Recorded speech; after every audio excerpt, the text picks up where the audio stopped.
what you were feeling during that first rehearsal process. Well, obsessed and just driven to do this thing. I mean, and probably really worried, because I'm constantly worried, because we do many things that sometimes stir up the pot.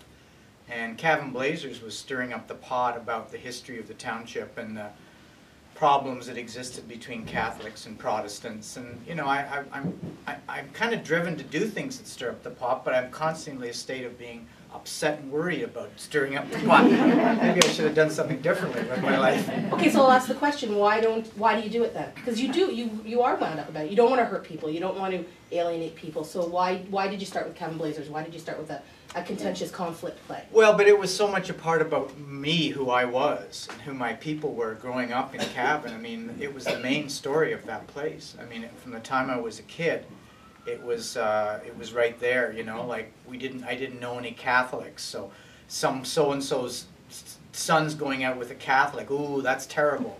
You know, when the Pope died in the 1970s, they wouldn't lower the flag at the town hall. And there were Catholic monks that wanted to come and get land in the township in the 70s, and the township said, you know, yeah, we can live together, they'll live together over here, and we'll live together over here. So it was just a big part of what I grew up with. And both my grandparents, which I only found out really after the play, were Orangemen. And it was right in my bones, that story. And it wasn't the greatest thing that happened out there. But you know what? That story, as an object lesson in intolerance and prejudice, actually can be applied to many things, the present day and other cultures and stuff. So it wasn't just a story about the place; it was a story about the world. So I was fortunate to have a story like that handed to me, really, even though I researched it for 12 years.